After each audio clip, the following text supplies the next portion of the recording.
Okay, good afternoon. So, paano ba sa bagong taon, 2024, paano ba ang transition or paggamit ng Beta 2024 at pagbabayad ng taxation coming from Beta 2023? So, first step is open your Beta 2023 file. So, start ko na.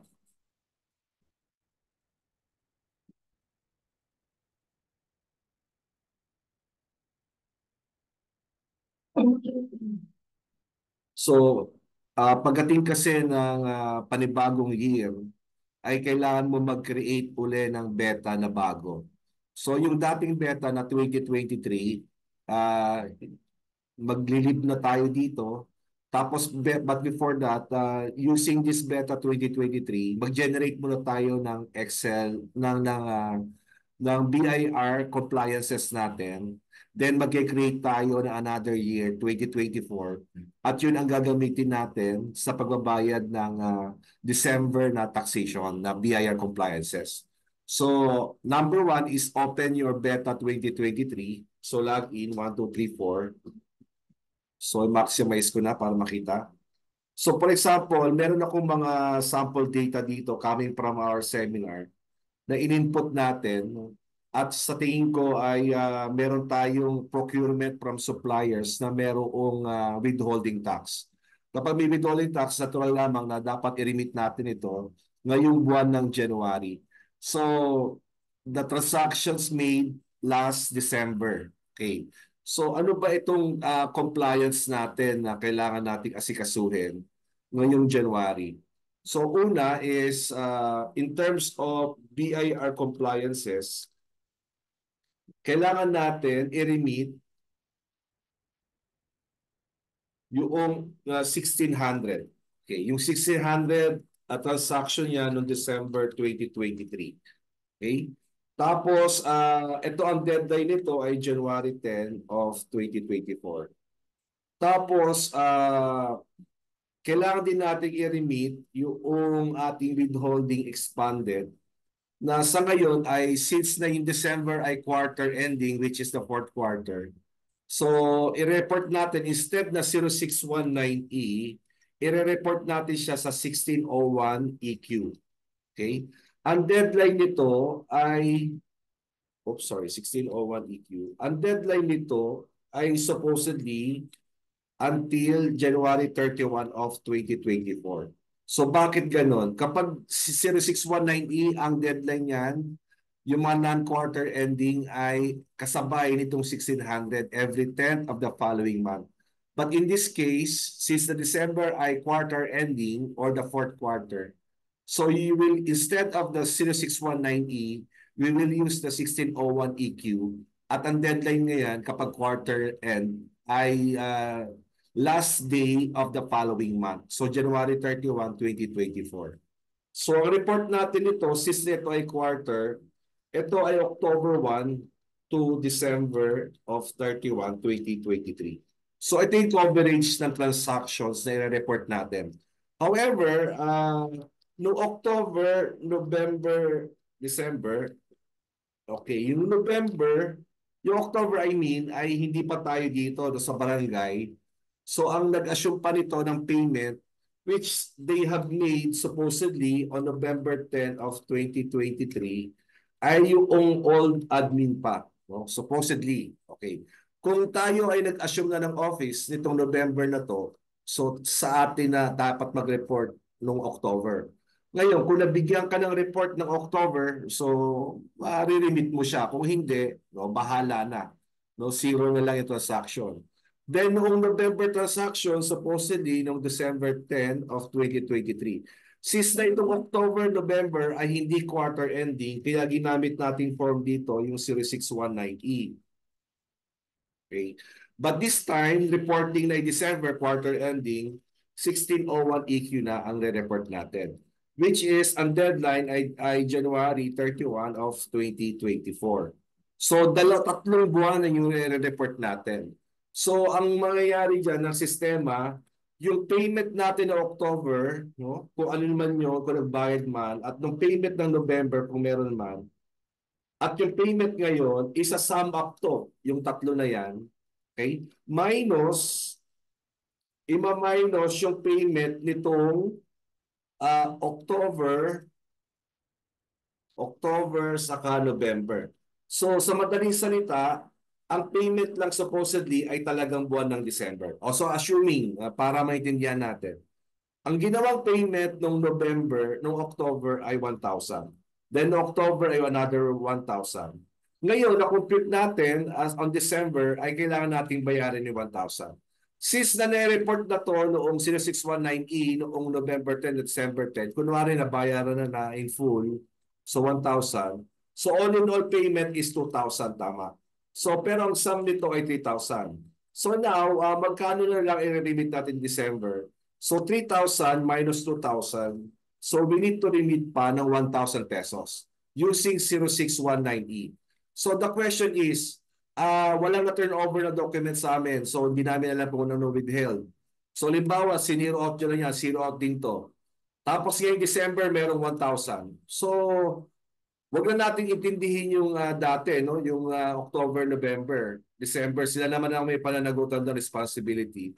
So what we will do is we will generate only the BIR compliances kung ano na ipasok natin doon sa system. Which is, I believe, December transactions yung mga naipasok natin. And therefore, kapag nag-generate tayo sa Beta 2023, eh yung December lang ang makukuha niyang remit, ang withholding, and then ito lang yung remit natin. So, if I will continue this one, so December 1,000 kunwari, total payment ay 1,000.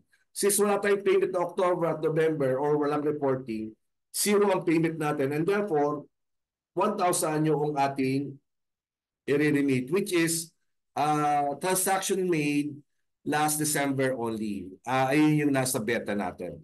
So ngayon, after we open your beta, nung nakakapag-open na tayo, so what will we do is we generate BIR compliances.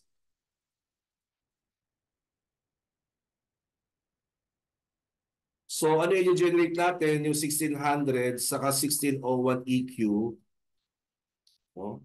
Using the 12-month. Okay, yung December. So open na tong aking beta. I'll go to the BIR documents. So dito sa papasok yan sa 0619E. So from the 0619E na form, meron diyang drop down na mga months. So you choose the 12, then automatically magbibigay yan ng amount, no? Kung nag-procure ka sa name ng supplier. Pero kung puro cash advances ka naman, malamang baka magtaka ka, zero yung lalabas diyan. Pero kung meron kang procurement from suppliers on the last December of 2023, merong lalabas na mga withholding taxes yan. Now, sabi ko nga kanina, hindi natin ito gagamitin itong 0619E na form na to. Kasi nga, December is a quarter ending. Sabi niya sa note, this is a quarter ending period. You use the 1601 EQ form. So you go to the 1601 EQ form. So ito na yan. So lalabas din dito na yung basis ng kung bakit na-compute yung amount ng withholding tax. So lalabas din yung gross, pero this is from October to December. However, ang sample kasi natin dito is only we encoded December transactions, no? Kasi nga wala tayo, nag-assume lang tayo ng December. So I'll go back to the BR documents. So ang mangyayari sa 1601 EQ, no? Kung ano yung filing, yung amount ng 0619 na 1,430.75, ay yun din, ito yun, 1,430.75, yun din yung i-remit mo ngayong December. Now, if there happen to be may payments na nangyari, no? If you are old user at nagamit mo yung beta, so may na mag-a-appear dyan ng first month, which is the October. The second month is the November. So may amount dyan, and then magto-total yan, then magma-minus kung magkano na lang yung balances na i-remit. So in our case, since na we have no October and November, so 0-0 to. So ang total amount is the 140.75. So ang gagawin ko dito is you print this one, no? Ipiprint mo na to Pakiprint na yan sa 3 copies dahil yan na ang at gagamitin nating form para mag-remit. Kung may panahon ka, actually 1601 EQ until January 31, no? Pero kung gagawin mo na yung 1600, why not na isabay mo na rin itong 1601 EQ. So i-print mo ito tatlo. Then you go to the 1600. Since we have already switched to the month of December, ito yung nalabas sa 1600. So yung amount din, ito yung 648,875. But before that, ang gagawin mo, i-refresh mo siya. No? Kasi meron dito yan, dito sa baba. No? Ito yung pay details. So para mag-appear updated yung data dyan, you need to click the refresh. So i-click yung refresh. Pupunta yan dito sa annex. Yung annex niya na alphabetical list. So kasabi dito, balance, proceed in printing. Kapag balance siya, ibig sabihin, kung 64877 yan, ito na dito tayo 1600A, annex yan, ibig sabihin. So 1600, ganun din, no, 64875. So supposedly balance. Ngayon, kapag hindi balance yan, try to refresh it again. Yan. So you're good if the remark is balanced, no? Then proceed in printing. So how you proceed in printing, you just click this print 1600. Ito na yung babayaran natin, 648,775. Okay?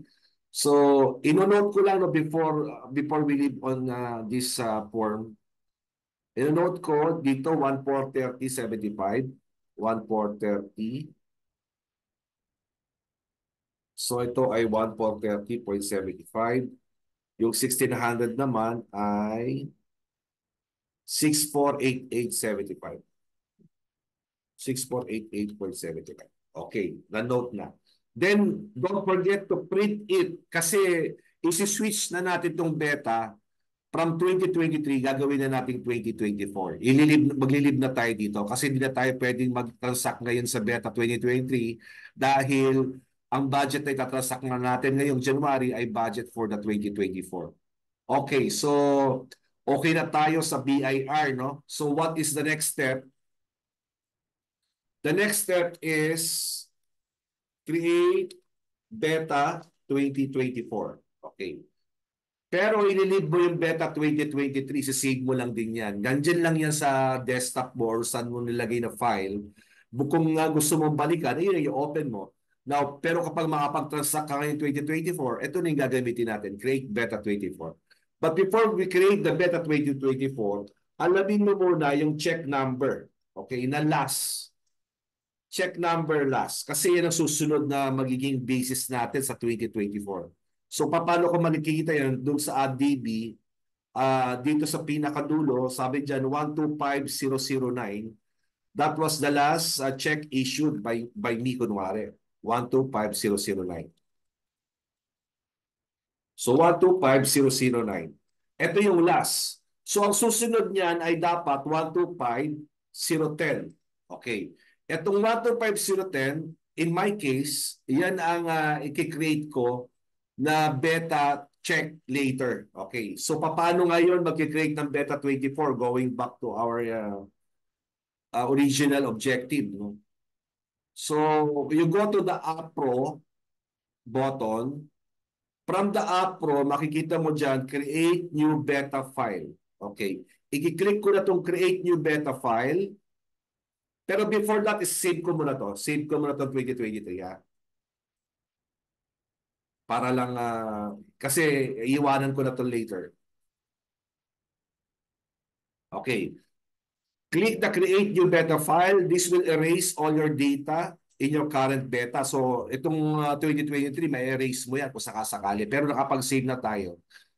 So, hindi na siya okay na. Mag-create tayo ng backup as we create a new beta year. So, be sure to back up this file first. Proceed to create your database. Yes. Enter your password. So, 1234. Okay. So, beta year, so 2024 na. Yun, the next check number. So, that is why we get the check next number kanina. So, which is, I believe, 125, I forgot. 125010, if I'm not mistaken. Okay lang naman kung magkamali ka. Pero, the first issuance mo ng check, dapat ano mo siya, tawag dito, i i-override mo yung gagawin ng system na number since hindi ka nag-input ng number dyan. Yung system ang magbibigay ng next number, which is mali yun, malamang. Okay? Kaya kailangan mo na alamin mo yung next check number. So 125010, this is our next check number.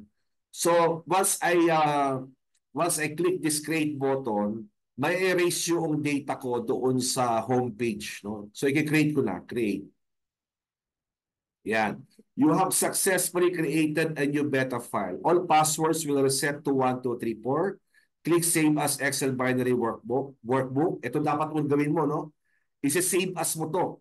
Then rename your rename your new beta file. Oh, thank you. So kapag in-okay ko na, so don't forget this next step. File. Save as.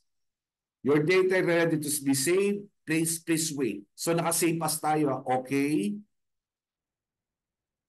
So ngayon, remember, my old file is beta for all 24 sample. So I will create now a new title, 2024. Kapag ito hindi mo na bago, mabubura yung record mo ng luma. Hindi mo na mababalikan yon. Kaya be sure you create 2024, then save. Okay. So after the system save, no? Ang gagawin mo ngayon, ito na. Ito na rin yung file mo, no? Nabura lang yung data dito, but your informations remain the same. Pati yung license mo remain the same. So, zero out na yan lahat. Okay? So, the next step is you will create now yung pera, no? You will transact now the amount that will be carried over on January 1, 2024. So yun nga pala, nalimutan ko before we create, dapat inalam ko muna yung amount. So in this case, pwede mo nang balikan yun. Now, mag-invento na lang ako. No? So from that point, kailangan natin pindutin itong new NDV. So credit memo yan. Ito yung unang-unang credit memo of, kailangan mo January 1, 2024. Kailangan mong apaltan yung date into January 1, 2024. At amount kunwari, no? Na carry over natin at ang naging balance ng January 1 is something like 152,000. So depende kung ano yung balance nyo nung January 1. Then this is transaction is others. Then a particular ay carry over balance. Sorry. Carry over balance from year 2023. Then ipopost ko na to. Okay. New non-DB transaction and deposit successfully. Okay. So now, the first transaction is yung remittance natin ng 1,600. So mag-create na ako new. Do you want to create a purchase request? No. Kasi nga ito ay BIR. So supplier name is yung land bank. Okay. Then account is due to BIR. Select. Tapos remittance, BIR remittance for the period for the month of December 2023. So specify natin BIR 1,600 remittance. So one set 1,600 BIR or BIR 1,600 December. So magkano nga yun? 6,488 yun eh. 6,488.75. Copy ko na. Yan. Remember, 2024 na itong beta natin na dito na tayo nagtatransact. So popost ko na. Then post, then print. Okay, you go now to the regular proceedings kung ano, paano mo kinikreate ang voucher. The second is, we remit now the 1,600. Ika-copy ko na to, yes. Pero this time is, 1601 EQ. Okay. Going back lang tayo. Remember yung check-in natin is 12510, no? Ayun na yung naging ng 12510. Now, however, na-miss mo yung kanina nag-create tayo, hindi mo na ipasok yung bagong number na susunod. You can override here. Kunwari, 136,702 yan. So, i-override mo yon sa unang ginawa, sa unang gagawin mong check-in. But since we have already inputted the first or the next check number correctly, kaya hindi ko na i-override. So now, in our case naman, 1601 EQ naman, so I'll change this one, 1601 EQ. So yung amount, yung kaninang sinave natin, 1430.75. So change ko lang to. Oops. 1, 2, 3. Yan. 1430.75. Pause DB. Next, print. Then you go to the regular step-by-step procedure. Then print it and then you create a PBC afterwards. So that's it, guys. How to generate year-end BIR compliances and how to create a new beta file for the next year, for this current year now. Okay. So thank you very much.